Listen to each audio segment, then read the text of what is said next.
Hello friends, आप देख रहे हैं आपका चैनल शेयर बाजार विद आयुष। और इस वीडियो में बात करने वाले हैं फ्लेयर राइटिंग आईपीओ और fit bank financial services IPO के सेकंड डे सब्सक्रिप्शन के बारे में। कितना कितना सब्सक्रिप्शन रिसीव हुआ है दोनों आईपीओ को, ये हम समझेंगे इस वीडियो के अंदर। तो वीडियो को देखिएगा पूरा।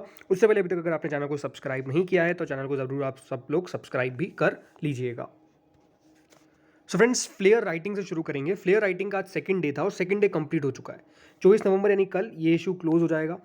₹5 की इसकी फेस वैल्यू है। 288 से 304 रुपीज़ का प्राइस बैंड है। 49 शेयर्स मिल रहे हैं एक लॉट के अंदर। 593 करोड़ का ये इशू है, जिसमें से 292 करोड़ का फ्रेश इशू और बाकी का बचा हुआ ऑफर फॉर सेल 301 करोड़ का। इसकी लिस्टिंग कहाँ होने वाली है? बीएसई एनएसई दोनों पर होने वाली है। फ्रेंड्स, इसके अंदर रिटेल का अगर आप एक लॉट लगा रहे हैं तो आपको 49 शेयर्स के लिए तो अप्लाई करना ही है, लेकिन उसकी वैल्यू कितनी है? 14,896 रुपीज़।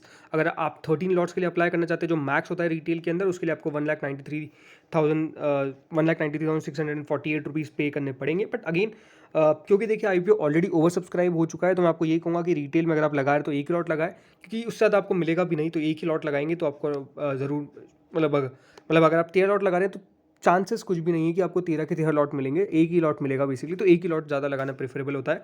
बाकी स्मॉल एचएनआई के लिए 14 लॉट्स है, यानी अगर आप स्मॉल एचएनआई कैटेगरी में लगाते हैं तो आपको 2,08,544 रुपये पे करने पड़ेंगे। एंड मैक्स के लिए 67 लॉट्स के लिए आपको अप्लाई करना है। बिग एचएनआई में 68 लॉट्स के लिए आपको अप्लाई करना है, जिसकी वैल्यू 10,12,000 रुपीज़ है। अब बात करते हैं सब्सक्रिप्शन के ऊपर। तो पहले दिन क्यूआईबी का जो पैसा था वो ऑलमोस्ट 56% इस इशू ने गेन किया था, यानी इस इशू ने आया था। देन एचएनआई कैटेगरी ने ऑलमोस्ट 2.94 टाइम सब्सक्राइब किया था। रिटेल कैटेगरी ने 3.05 टाइम सब्सक्राइब किया था। एंड टोटल मिलाकर 2.31 टाइम ये इशू फर्स्ट डे सब्सक्राइब होने में कामयाब हो गया था। और फर्स्ट डे के हिसाब से काफ़ी बढ़िया सब्सक्रिप्शन था, जब बहुत सारे हैवी आईपीओस खुले हुए थे। अब बात करते हैं सेकेंड डे कितना पैसा निकल कर आया है।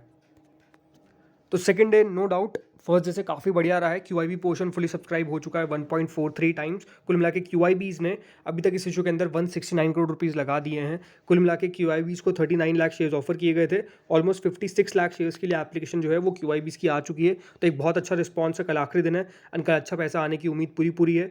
नॉन इंस्टीट्यूशनल बायर्स की कैटेगरी 10.62 टाइम के आसपास सब्सक्राइब हुई है। कुल मिलाकर आप देख सकते हैं कि जो नॉन इंस्टीट्यूशनल बायर की कैटेगरी है उससे 944 करोड़ रुपीज़ रिसीव हो चुके हैं कंपनी को, जो अनडाउटेडली बहुत ही शानदार है। ऑलमोस्ट 30 लाख शेयर्स दिए गए थे, 29,25,000 शेयर्स दिए गए थे।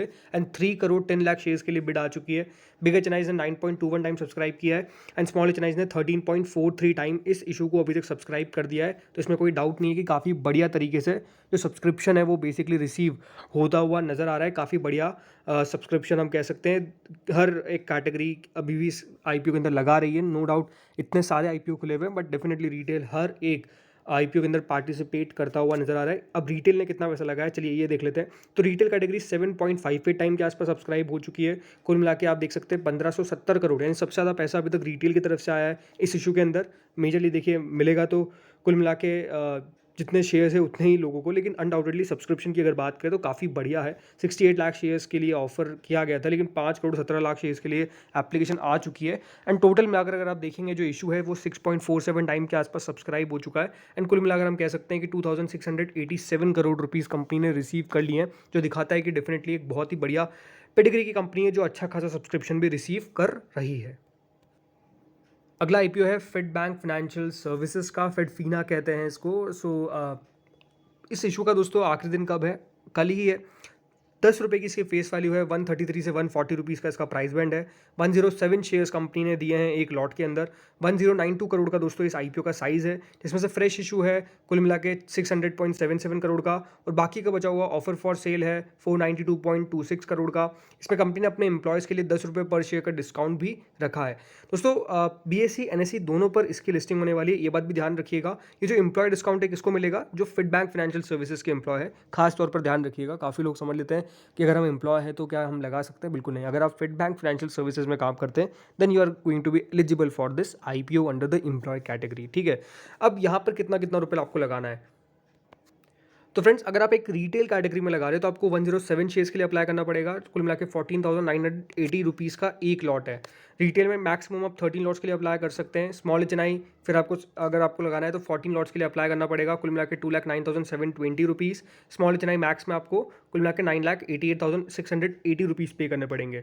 बट अगर आप बिग एचएनआई में लगाना चाहते हैं तो आपको 67 लॉट्स के लिए इस आईपीओ के अंदर अपनी एप्लीकेशन लगानी पड़ेगी। कुल मिला के 10,03,660 रुपीज़ का कुल मिलाकर एप्लीकेशन आएगा। तो इस बात का ध्यान रखना है आपको कि हर एक कैटेगरी में कितना कितना अमाउंट है एंड कितना कितना दोस्तों शेयर आपको मिलने वाला है। अब बात करते हैं सब्सक्रिप्शन के डेटा के ऊपर। तो QIB ने आज कुल मिलाकर कुल मिलाकर कुछ भी पैसा नहीं लगाया था, 0.00 time. HNI category 0.22 time subscribe हुई थी, रिटेल कैटेगरी 0.37 टाइम सब्सक्राइब हुई थी और कुल मिला के 0.39 टाइम ये इशू सब्सक्राइब हुआ था। तो फर्स्ट डे के अंदर जो सबसे खराब परफॉर्मेंस हम कह सकते हैं वो फेडबैंक फाइनेंशियल सर्विसेज के अंदर हुआ, बिकॉज लोग लगाने को तैयार नहीं थे। अगर मैं ये वर्ड कहता हूँ तो बिल्कुल ये बात सही है। लेकिन सेकेंड डे क्या हुआ है, क्या लोगों ने पैसा लगाया, चलिए ये देख लेते हैं।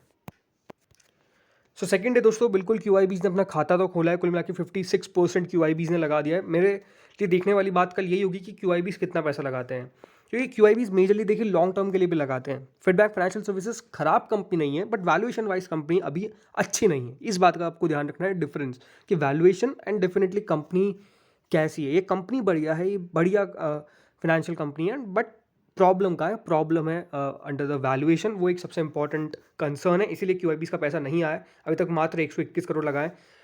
HNI कैटेगरी 54% के आसपास सब्सक्राइब हुई है। ज़रूर कुछ खास पैसा अभी तक HNI की तरफ से नहीं आया। 87.37 करोड़ के आसपास अभी तक HNI की तरफ से आया है, जिसमें बिग HNI ने 36% एंड स्मॉल HNI ने 90%। जिस तरीके से सब्सक्राइब हो रही है HNI कैटेगरी, मेरे हिसाब से ज़्यादा सब्सक्रिप्शन रिसीव नहीं होने वाला है। अगली कैटेगरी है रिटेल की, 1.30 टाइम के आसपास रिटेल पोर्शन सब्सक्राइब हुआ है। एप्लीकेशन वाइज थोड़ा सा ज़्यादा है, 1.85 टाइम दिखा रहा है। आई थिंक वो एक थोड़ा सा क्लच होगा, बट ओवरऑल ये कह सकते हैं कि रिटेल कैटेगरी ठीक ठाक अभी तक सब्सक्राइब हुई है। सबसे ज़्यादा रिटेल से ही पैसा है, कुल मिला के 492 करोड़ रुपीज़ के आसपास, जो ठीक है, मतलब बहुत ज़्यादा भी नहीं है, बट ठीक है। कंपनी की एम्प्लॉय कैटेगरी 79% के आसपास सब्सक्राइब हुई है, तो हम कह सकते हैं कंपनी के एम्प्लॉयज़ ने भी कुछ ज़्यादा अभी तक पैसा नहीं लगाया। ये भी बड़ा पॉइंट है। बट टोटल मिलाकर ये जो इशू है वो अभी तक 92% के आसपास सब्सक्राइब हो चुका है, 709 करोड़ के आसपास रिसीव हो चुके हैं। ज़रूर अभी तक 2 दिन हो चुके हैं, लेकिन ये इशू फुली सब्सक्राइब नहीं हो पाया, बट कोई प्रॉब्लम नहीं है, कल भर जाएगा। जब उन्हें कल वाली वीडियो में भी कहा था कि फुली सब्सक्राइब होने की कोई चिंता नहीं है, कितना सब्सक्रिप्शन रिसीव करेगा ये देखने वाली बात होगी, और वो कल देखने वाली बात ज़रूर होने वाली है। अब बात करते हैं फ्रेंड्स करंट ग्रे मार्केट के ऊपर। तो फ्लेयर की ग्रे मार्केट तो रॉक कर रही है, मैं ये कह सकता हूँ। ऑलमोस्ट 27% के आसपास पहुँच चुकी है, नियरली 30% के आसपास अब इसकी ग्रे मार्केट आपको बढ़ती हुई देखने को मिल रही है। 82 रुपीज़ के आसपास करंटली चल रही है, इसमें कोई डाउट नहीं है। देखिए एक्शन क्यों हो रहा है, जस्ट बिकॉज सब्सक्रिप्शन का डेटा इतना ज़्यादा शानदार है। आई थिंक सभी IPOs की ग्रे मार्केट में बहुत ज़्यादा एक्टिविटी देखने को मिल रही है। अगेन देखिए ग्रे मार्केट एक्यूरेट नहीं है, एक इंडिकेशन है, हमेशा मैं कहता हूँ तो ग्रे मार्केट पे भरोसा करके पैसा ना लगाए। बट मेरे हिसाब से ठीक है, अगर आप कंपनीज के हिसाब से देखेंगे तो कंपनीज बढ़िया नज़र आती है एंड इशू में पैसा लगाने लायक लगता है। अगेन कोई रिकमेंडेशन नहीं है, बट अगर आप मुझसे मेरा व्यू पूछते तो बिल्कुल मैं फ्लेयर राइटिंग के अंदर खुद लगा रहा हूँ। और मुझे लगता है कि कंपनी बढ़िया है, at least for the listing gains, right. तो यहाँ पर ग्रे मार्केट तो बढ़िया है। अब बात करते हैं फेडबैंक फाइनेंशियल सर्विसेज की ग्रे मार्केट पर। तो जितना एक्शन दोस्तों फ्लेयर में है उतना ही एक्शन यहाँ पर भी है, but on a negative side. 2 रुपये ग्रे मार्केट हो चुकी है, और ये साफ दिखाता है कि देखिए बाजार भी आड़े हाथों ले रहा है इस कंपनी को। कह सकते हैं वैल्यूएशन एक बहुत इंपॉर्टेंट चीज़ है। देखिए वैल्यूएशन हमेशा मैं कहता हूँ इंपॉर्टेंट चीज़ है, but at the end of the day जो प्रमोटर पैसा कंपनी के अंदर डालना चाहता है वो तो डेफिनेटली आ ही जाएगा ना, और जिन्होंने भी अपना हिस्सा बेचा उनको तो एट द एंड फ़ायदा ही हो रहा है। तो ये ज़रूर कह सकते हैं कि देखिए कंपनी वैल्यूएशन ऊपर लेके आई, बट उनका तो पूरा जो उनका वो अचीव हो गया। इस तरीके से मेरे हिसाब से देखना चाहिए। बट आई थिंक कंपनी के प्रमोटर्स को सोचना चाहिए जो वैल्यूएशन लेके आते हैं कि आप इतना लालची नहीं होना चाहिए, आपको जगह छोड़नी चाहिए, राइट। आप फेडरल बैंक है दोस्तों इसका प्रमोटर, वो अपना आप में one of the good banks हैं, मतलब इस पूरे इंडस्ट्री के अंदर। और आई थिंक उनको सोचना चाहिए था कि इन्वेस्टर्स के लिए जगह छोड़िए, शेयर होल्डर्स के लिए कुछ जगह रखिए। कंपनी ने पहले वादा करा, बट वो नहीं किया।